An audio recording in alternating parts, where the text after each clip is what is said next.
Bismillahirrahmanirrahim. Assalamualaikum warahmatullahi wabarakatuh. Umat Islam Indonesia, kita mampu bangkit dari keterpurukan. Sebuah gagasan pemberdayaan ekonomi umat Islam Indonesia berbasiskan masjid oleh Dr. Haji Azwir Hamid MS.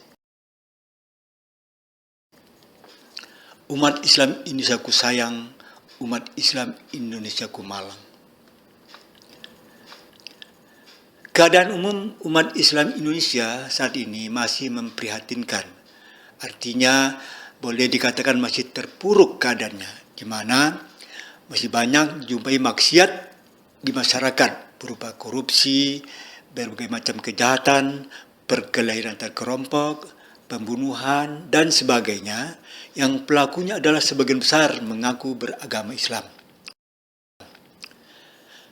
Performance atau penampilan sebagai umat muslim terbanyak di dunia masih jauh dari apa yang diharapkan, di mana masih banyak atau umat Islam ini masih terbelakang dalam berbagai bidang kehidupan. Menurut penulis, penyebab dari keadaan ini adalah yaitu A. Kurangnya pengetahuan dan pemahaman terhadap ajaran Islam dari kebanyakan umat Islam Indonesia. B. Kurangnya kemampuan umat Islam Indonesia dalam menata kehidupannya agar bisa mandiri. C. Kurangnya kemampuan umat Islam Indonesia dalam menghadapi pengaruh buruk dari lingkungan, termasuk multimedia, yang semakin tidak kondusif bagi kehidupan umat dalam era globalisasi ini. Walaupun segi positifnya juga banyak sekali.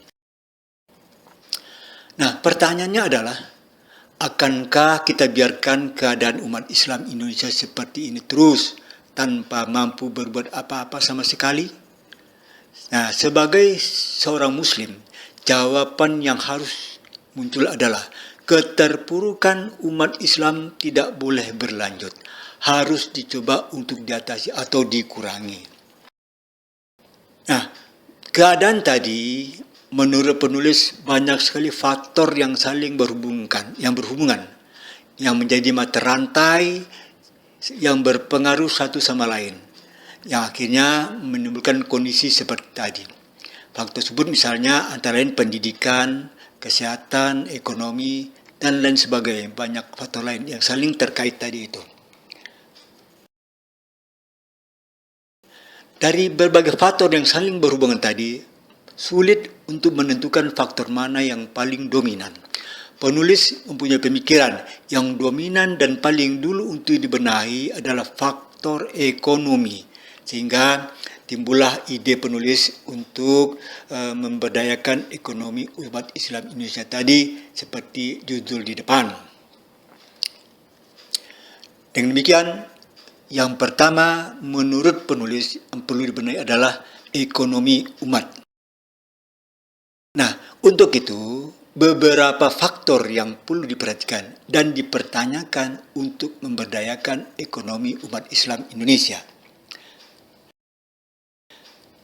Pertanyaan pertama adalah, apakah jumlah atau kuantitas umat Islam Indonesia ini bisa diharapkan? Tentu ada dua kemungkinan yang bisa terjadi. Pertama, A.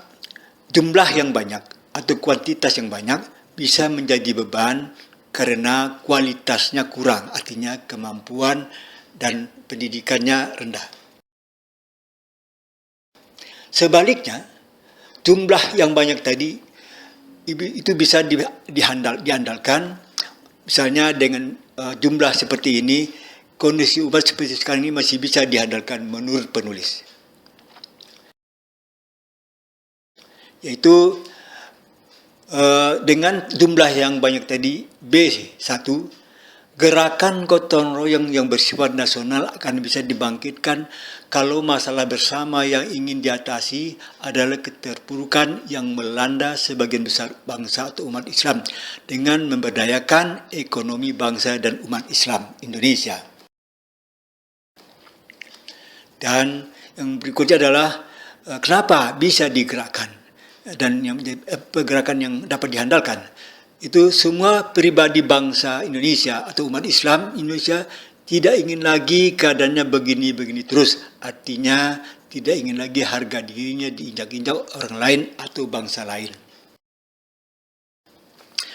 Pertanyaan kedua adalah, apakah ada sistem atau cara tertentu dalam ajaran Islam yang bersifat mengkoordinir kegiatan umat?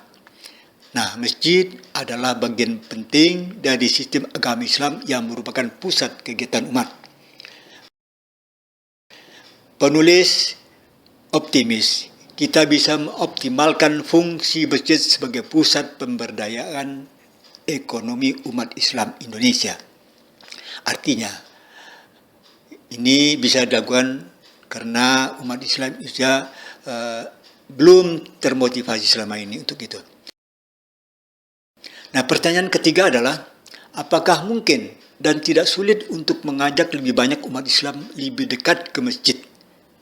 Menurut penulis, sangat mungkin untuk memakmurkan masjid dengan menambahkan kegiatan yang berkaitan langsung untuk memberdayakan ekonomi umat Islam Indonesia. Pertanyaan keempat, apakah ada kemajuan ilmu dan teknologi komunikasi yang bisa dimanfaatkan untuk memberdayakan ekonomi umat Islam Indonesia?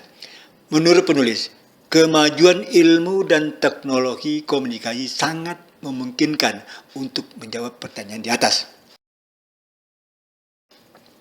Pertanyaan kelima adalah, apakah ada sistem manajemen keuangan dengan jaringan luas yang dapat dimanfaatkan dalam mengelola dana yang cukup besar?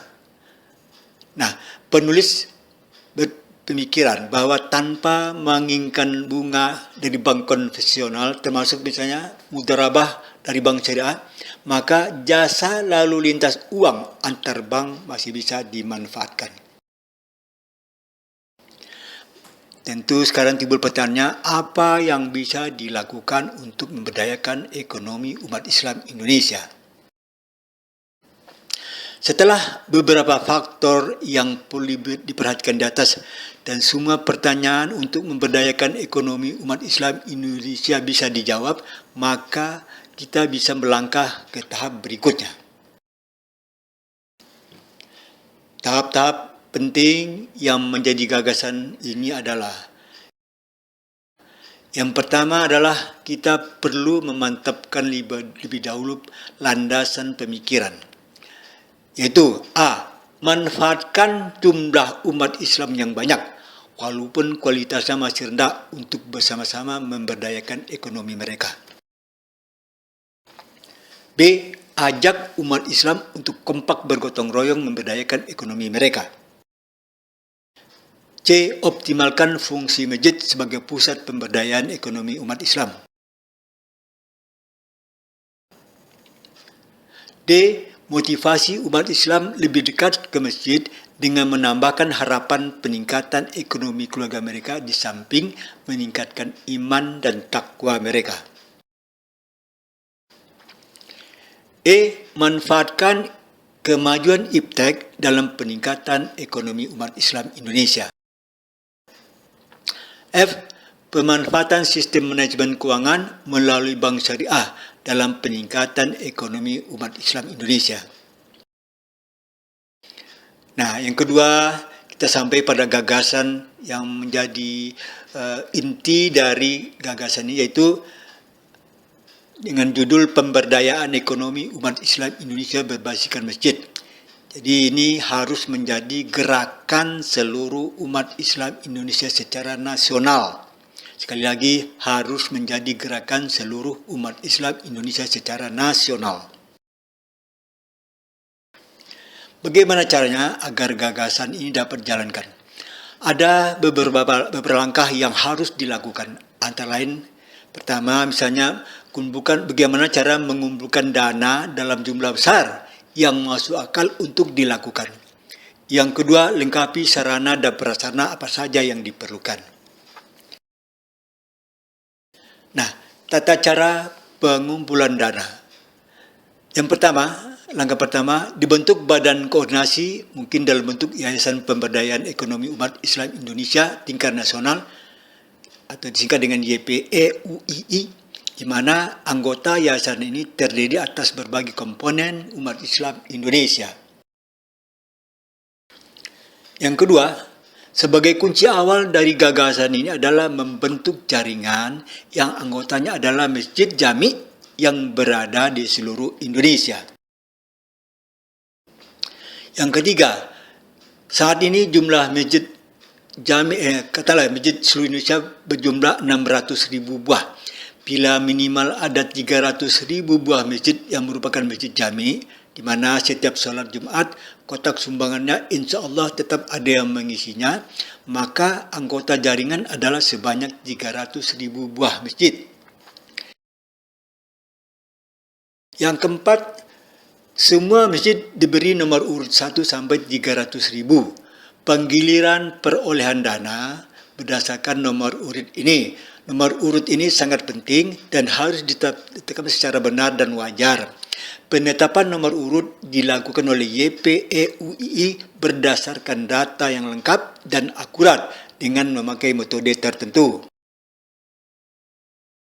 Yang kelima, lalu lintas dana dimulai di mana setiap masjid anggota jaringan mengirimkan atau mentransfer 25%. Ini tentu tergantung kesepakatan. Ini contoh saja 25%. Dari 25% dana dari kotak sumbangan jemaah mingguannya, itu setiap hari Jumat, ke rekening YPEUI tadi. Jadi harus dilakukan setiap minggu tanpa henti. Dengan setoran tunai, langsung ke bank, melalui ATM, atau online melalui internet. Jadi kalau setiap Jumat rata-rata kotak sumbangan jemaah masjid jami di Indonesia adalah Rp100.000, maka YPEUII minimal setiap minggunya akan menerima dana sebanyak 300.000 kali 25.000, yaitu 7,5 miliar rupiah. Artinya dalam 4 minggu atau sebulan jumlahnya menjadi 30 miliar rupiah. Nah, persentase jumlah dana dari kotak sumbangan jemaah masjid yang akan ditransfer ini itu bisa saja ditingkatkan atau diturunkan. Makin besar persentase jumlah dananya, maka makin besar dan makin cepat pula dana terkumpul pada rekening YPEUII tadi. Yang keenam, setelah dana terkumpul di rekening YPEUII, begitu mencapai jumlah tertentu yang disepakati, misalnya 3 miliar rupiah, jumlah yang akan dikirim ke masjid penerima itu harus cukup tentunya, cukup besar dan bermakna untuk bisa memberdayakan ekonomi jemaah masjid di wilayah tersebut. Jadi ini saran penulis saja, misalnya 3 miliar. Nah, itu langsung ditransfer ke rekening masjid penerima nomor urut 1. Kemudian setelah 3 miliar berikutnya terkumpul, langsung ditransfer ke rekening masjid nomor 2. Begitulah seterusnya. Jadi paling sedikit dalam 4 minggu akan ada 10 masjid penerima yang akan menerima dana 3 miliar rupiah untuk siap dipakai untuk memulai langkah pemberdayaan ekonomi umat Islam di wilayah masjid tersebut. Nah, selain dari persentase kotak sumbangan jemaah masjid setiap Jumat di atas, dana bisa juga terkumpul dari sumber lainnya. Misalnya 6.1, perorangan yang ingin berinfak dapat langsung mentransfer dananya ke rekening YPEUII tadi. Di sini tentu peran ustadz, dai, dan motivator lainnya sangat penting. 6.2, pengusaha atau badan lainnya yang ingin membagikan keuntungannya juga bisa langsung mentransfer dananya ke rekening YPEUII.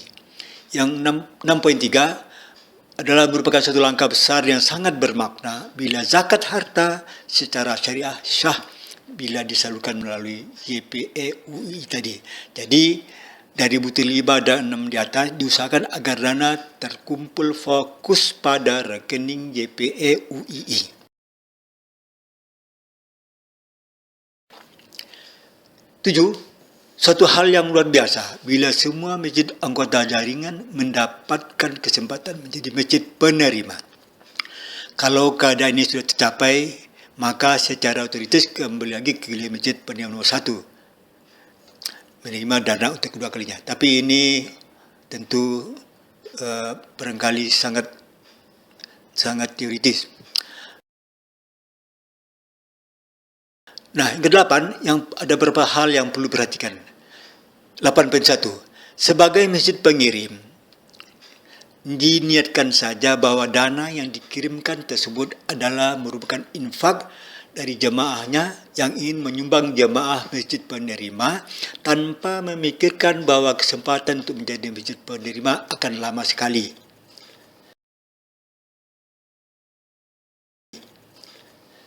Sebenarnya makin awal nomor urut masjid penerima itu menandakan bahwa jemaah masjid di sana memang sangat memerlukan giliran lebih awal sebab berbagai indikatornya memang menunjang ke arah itu.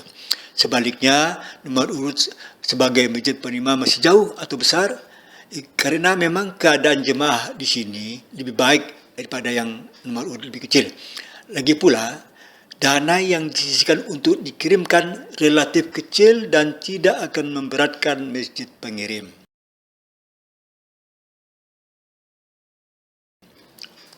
Nah, giliran sebagai masjid penerima akan cepat datang bila semua pengurus dan jemaah masjid mempunyai semangat yang tinggi untuk mensukseskan kegiatan ini. Hingga dia berupaya untuk meningkatkan persentase kiriman dan jumlah dana yang masuk ke kotak sumbangan jemaah masjid mingguan.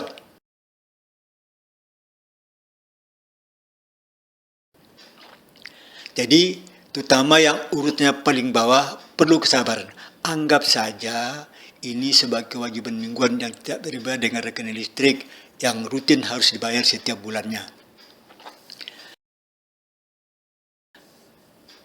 8.2. Bagi masjid penerima, dana yang telah diterima harus dianggap sebagai pinjaman yang harus dikembalikan sampai jumlah yang dikirim sama dengan jumlah dana yang diterima. Hal ini akan dapat dipenuhi karena dengan berjalannya pemberdayaan ekonomi umat Islam di wilayah masjid penerima, maka kemampuan ekonomi masyarakat di situ insya Allah akan meningkat, sehingga fungsi sebagai masjid pengirim juga akan meningkat.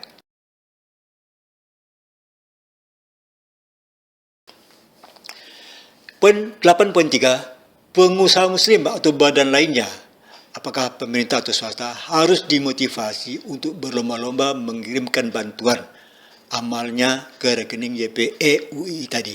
Tentu saja tanpa menghilangkan apa yang sudah berjalan selama ini. Artinya sumbangan-sumbangan yang diberikan kepada badan-badan sosial, sekolah dan sebagainya itu tetap harus berjalan.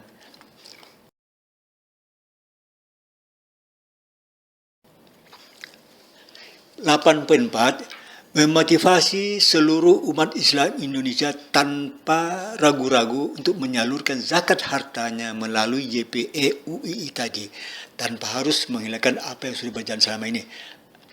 Tentu setelah ada kesepakatan antara para ulama tentang bolehnya pengumpulan dan penyaluran zakat harta melalui metode atau gagasan ini.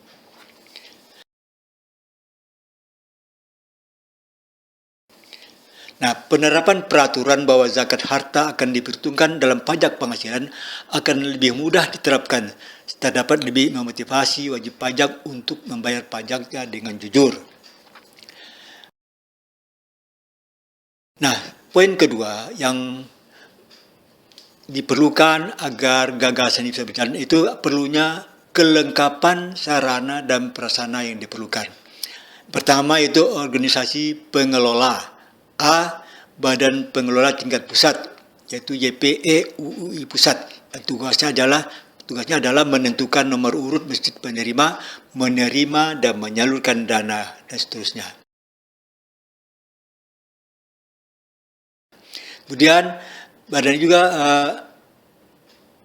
organisasi pengelola tingkat provinsi, badan pengelola tingkat kabupaten, forum komunikasi masjid tingkat kelurahan, dan pengurus masjid. Ini organisasi yang perlu diadakan. Kemudian juga yang berikutnya adalah perlu adanya bank syariah. Bank syariah yang akan dilibatkan nanti di dalam pengumpulan dana.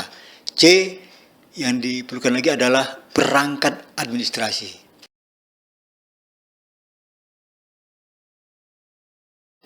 Nah, D, ada beberapa konsep yang perlu disepakati. A, itu tentang pengertian masjid pengirim. Masjid pengirim yaitu masjid yang berada di daerah suatu RT atau RW sebuah kelurahan atau kawasan perkantoran yang rutin ada sholat Jumat, di mana kotak amalnya selalu diisi oleh jamaah.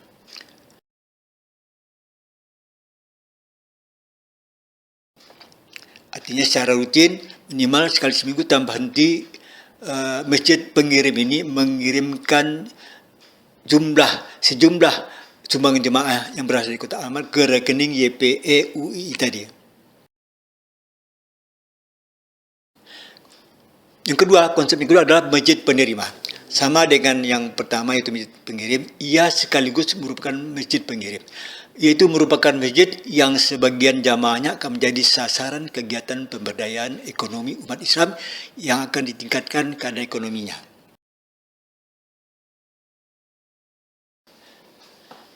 C. Konsep wilayah.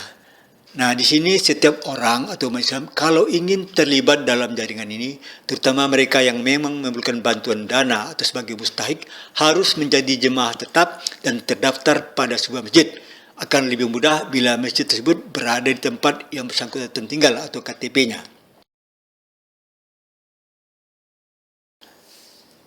Konsep berikutnya adalah dasar penetapan nomor urut masjid penerima. Ini tentu dasarnya misalnya dengan berbagai indikator, misalnya A, tingkat ekonomi penduduk. Artinya makin rendah tingkat ekonomi penduduk makin prioritas.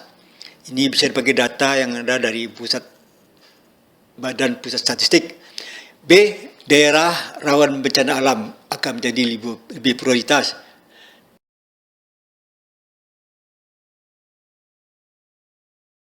C, daerah rawan pemurtadan itu menjadi lebih prioritas.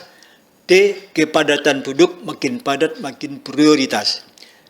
E, kondisi masjid sekarang ini makin sederhana makin prioritas. Jadi untuk ini semua harus ada borang yang harus diisi.